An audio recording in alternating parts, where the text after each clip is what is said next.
Театрализованным представлением удивят участники конкурса «Духовные грани Алроса». Для масштабного концерта они готовят номер, тонкости которого пока не раскрывают. Однако репетиции продолжаются. С ее участниками познакомились наши коллеги. Пробирки, пробы, приборы – обычное окружение для Артема Архипенкова. Он занимается рентгеноспектральным анализом минералов, горных пород и металлов. Его задача – помочь геологам в поисках новых месторождений. Но после рабочего дня обстановка меняется.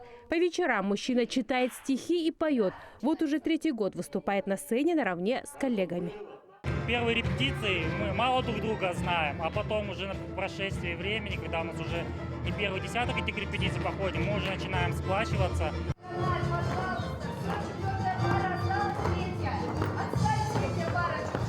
Сплотиться в ближайшие недели предстоит сотрудникам сразу 3 предприятий. Духовные грани раскроют 500 человек. Сотрудники Вилюйской экспедиции, научно-исследовательского института и специалисты Алроса спецбурения репетируют вместе с февраля. Нас сложнее позвать уже специалистов старых, так скажем, да? А молодые специалисты молодцы. Мы их не заставляли, люди творческие, спортивные. Духовные грани Алроса проходят в Мирнинском районе 8-й раз.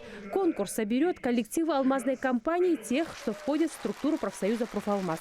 В этом году финал пройдет 25 апреля и поразит масштабом. Смотр творческих номеров на несколько дней растянут. Весь март и первую половину апреля мы, отсматриваем все концертные программы и выставки. По итогам этих всех концертных программ, отбираются лучшие номера на гала-концерт. Кроме концертных номеров, жюри оценит работы в номинации «Народно-прикладное творчество». В ней сотрудники предприятий представят поделки, картины, вышивку и другое. Иванна Филиппова, Алексей Меркулин, телеканал «Алмазный край».